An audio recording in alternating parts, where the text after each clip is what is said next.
Last class, we left off on a discussion of graphs, specifically mentioning, okay, cool, we know what graphs are. We went through like 50 different definitions.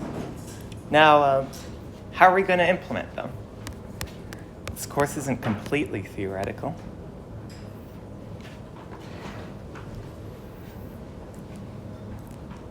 Your first guess, if you're anything like me, is to use a linked data structure. Like each node would be an object, and then each edge would be like represented by a pointer to another node object, very similar to binary trees and linked lists. But it turns out that that can be a real pain to work with. The first issue is that the number of edges incident to a given node is uncertain. So you'll most likely need to use some sort of resizable list data structure to store those edges, which just makes the whole thing even more complex. And also, you'll just have to trust me on this for now. Iterating over stuff, like iterating over all nodes especially, is super messy. Like, just think about it with a linked data structure representing a graph. How are you going to list all of the nodes? How do you make sure that you don't like repeat a node during your search? This is definitely doable.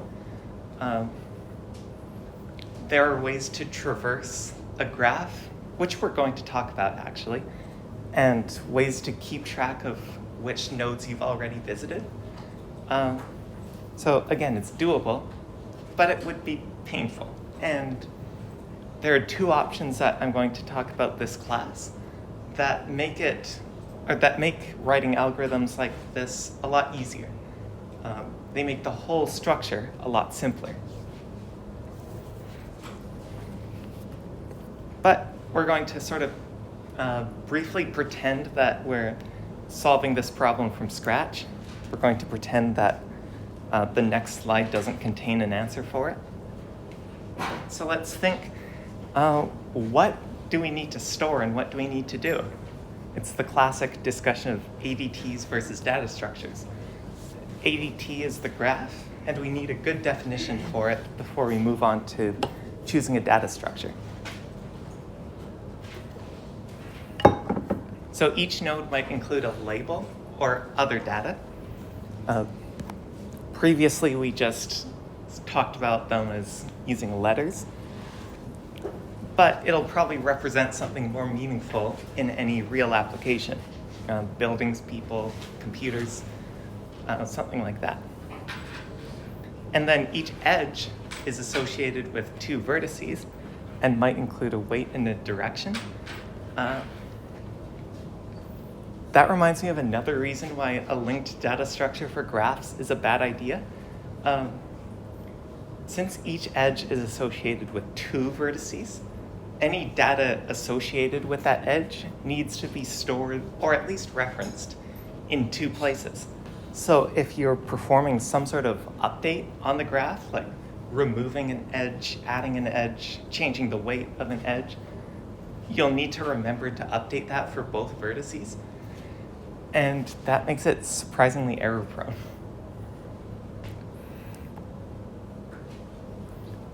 And then we have to consider like what operations we want to perform on the graph.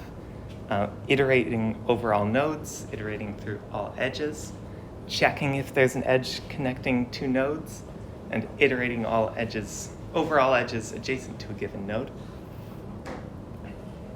Those are both going to be covered in our discussions of graph data structures, and both of the two data structures are sort of going to be better than the other in different ways. But enough theory. Our first option for implementing graphs is to use an adjacency matrix. So basically, if you know you have n nodes, and then probably resize this as needed. You'd only have to do this once instead of for every node. You know you have n vertices. Label them from 0 to n minus 1. And then the adjacency matrix is an n by n matrix, M, such that you could basically look up whether two nodes have an edge between them using matrix indices. So for node I and node j, mij is equal to 1 if there's an edge from node I to node j, and 0 otherwise. This is what it looks like. This is the same graph as in the previous slide. So you can see, you can check for the existence of an edge between two given vertices by looking for the corresponding entry in the matrix. So, for example, is there an edge from 0 to 1? Probably. We check entry 0, 1, and it's there. And it's also in entry 1, 0, because it's undirected, and thus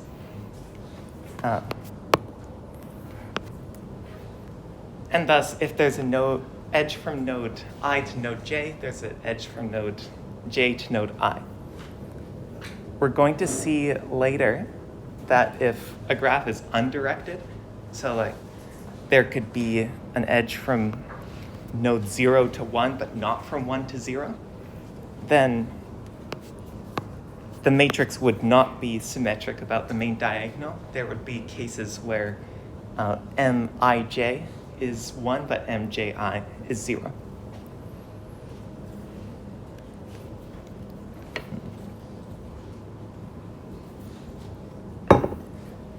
Kind of similar to discussions on heaps. The fact that arrays provide random access will probably be helpful here. Of course, this is still pretty theoretical. It's closer to the metal than just talking about graphs, but we haven't specified exactly how matrices are going to be stored. I imagine that they would be stored using a two-dimensional array, which would let you access any entry in the matrix in constant time. So you want to check whether 5 and 7 have an edge between them. Go 5, 7, 0. Very quick. No need to start at some predefined root and traverse the tree, the graph, until you find it. Very convenient. This also generalizes really elegantly to weighted graphs. Previously, we sort of used binary numbers for this. It's 1 if an edge exists, 0 if it doesn't. But if there are weights to the graphs, remember this can denote something like distance, where the vertices are points in space.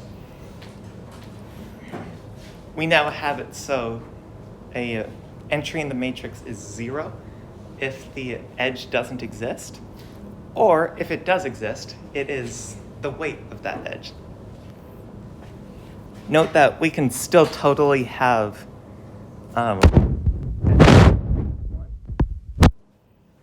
which kind of has the effect of making a unweighted graph indistinguishable from a weighted graph with all the weights being 1.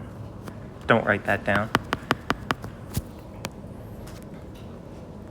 But I think that's totally fine. It's a cool generalization that a non-weighted graph is just a special case of a weighted graph where all weights are 1. And like I mentioned earlier, all these matrices were symmetric about the main diagonal. So for all I and j, Mij equals Mji. And you can see this visually.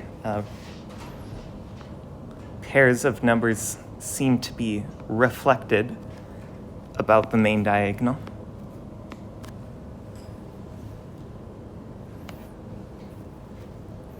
And if you make it so that's not true, then the graph is directed.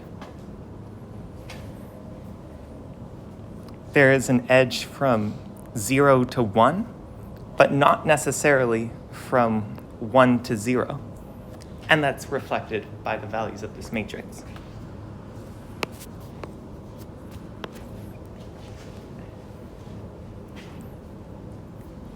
This doesn't talk about one remaining case where the graph is directed but not weighted. Just skips to further discussion. But theoretically, there's absolutely nothing stopping you from just making an adjacency matrix that is not symmetric, but still only uses ones and zeros. That would give you a directed, unweighted graph. And like any data structure, this has advantages and disadvantages.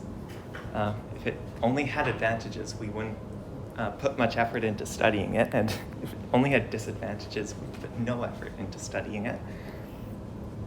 First up, like I mentioned earlier, we can test whether there exists an edge between two vertices by just accessing a specific entry of the matrix.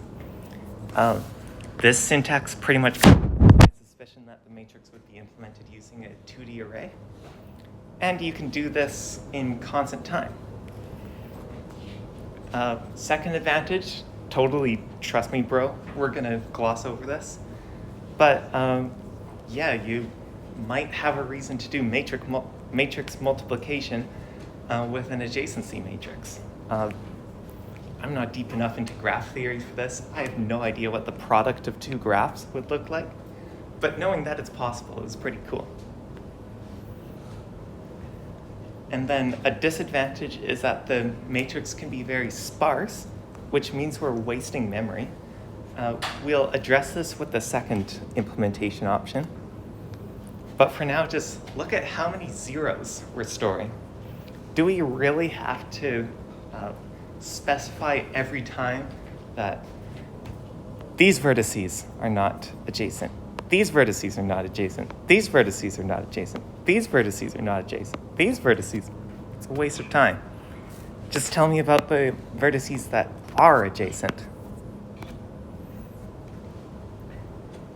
And then also, there's no nice way to iterate all the edges that lead out from node I.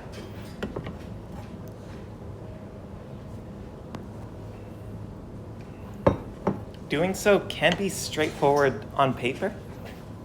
You would choose a single row of the matrix and then just go through the whole thing.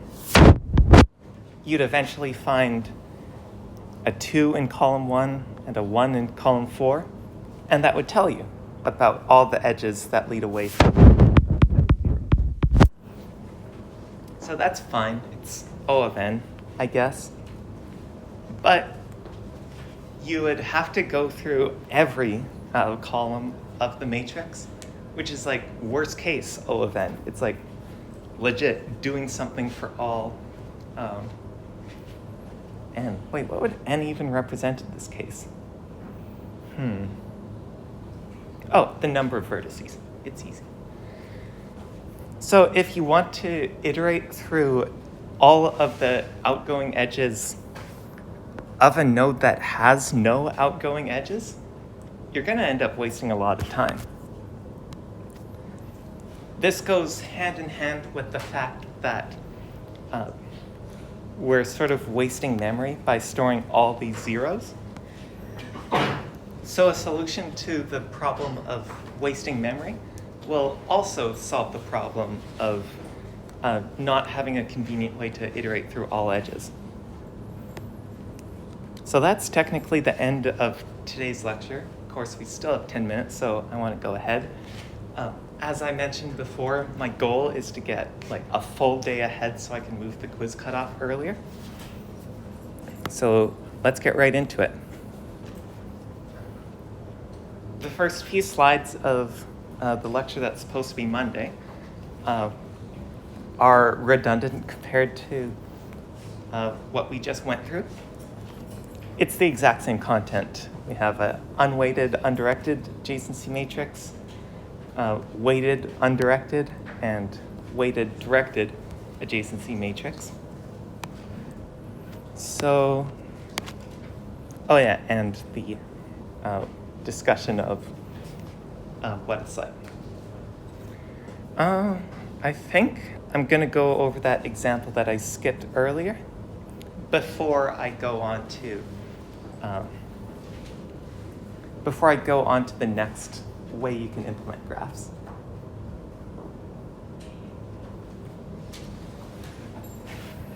So let's go through basically just all of the rows and all of the columns of the matrix to do something that has a very high likelihood of appearing on a quiz or the final. I'm getting ahead of myself though. I'm first going to draw and label all of the vertices.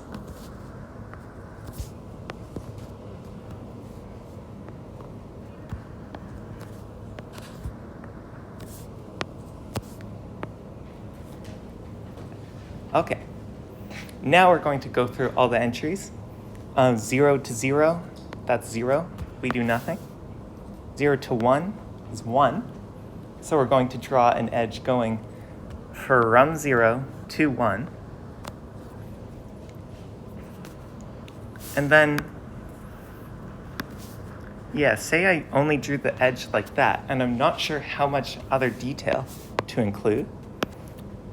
It's not immediately clear from an adjacency matrix whether the graph is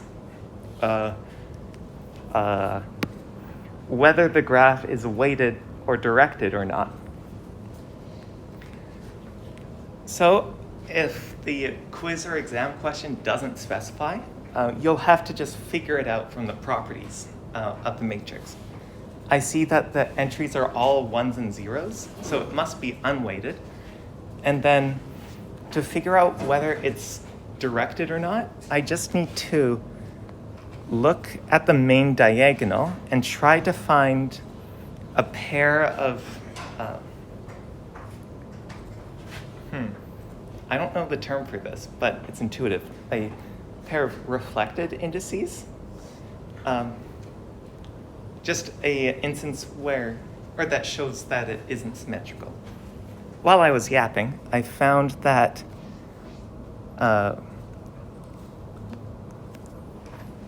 0, 2 has a 0 in it, but 2, 0 has a 1 in it. This confirms that this isn't, that the matrix isn't symmetrical, and thus that the graph is directed. So I can start drawing arrows on my edges. Wow, look at that, it's unweighted and directed. A real computer would check, like, okay, this entry is 0, don't do anything. This entry is 0, don't do anything. But we're better than that. I could just see that there are a bunch of zeros, so I'm gonna skip to the next one. The one in question is entry 1, 0, indicating that there is an edge from 1 to 0. And then 1, 3 as well, edge from 1 to 3. Now 0 to 2, or no, 2 to 0.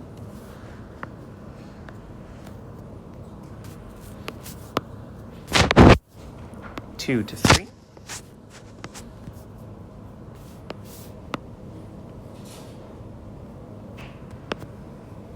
Three to 2.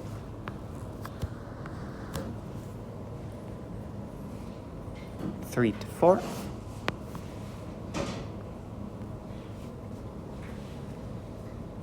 4 to 1. And finally, 4 to 4.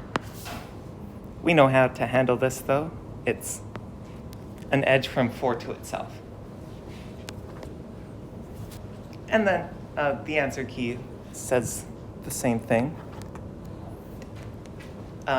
If you got a graph that looked totally different because you put the nodes in different positions, that's totally fine.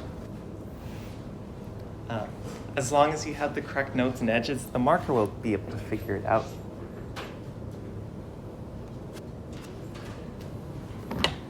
And then, I think I'm going to just barely introduce the next data structure.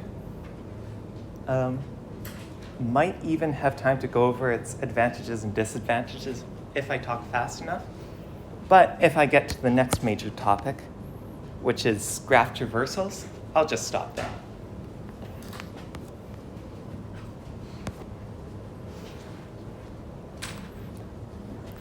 Similarly to before, let n be the number of nodes in the graph and label them from 0 to n minus 1. And then the adjacency list for a graph, this is going to be an array of length n, so one array entry for each vertex, where each entry in the array is a linked list. And this linked list contains all of the nodes that can be reached by an edge from that node. If you're storing actual data in that node, it wouldn't actually store redundant copies of it, just like identifiers for them. So it would look a bit like this. This graph is directed. If it were undirected, then there would be some redundancy. Like zeros list contains 1, which is consistent with the fact that 0 has a directed edge. If the opposite were true, and or if this graph was undirected, then 1's list would also contain 0.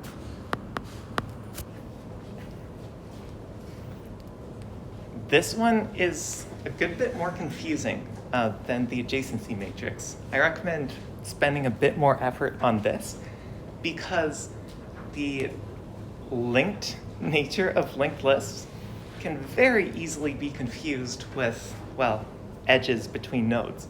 Like, look, over there. That's a 1 and an arrow from 1 to 4. That must mean there's an edge from 1 to 4. No, there isn't.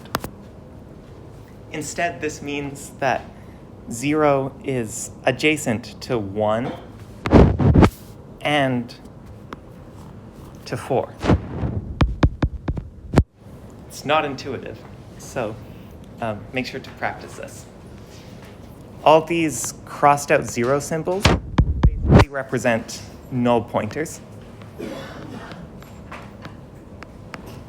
And I think that's it for this example. I'll start next class by discussing the advantages and disadvantages of the adjacency list. Have a good weekend.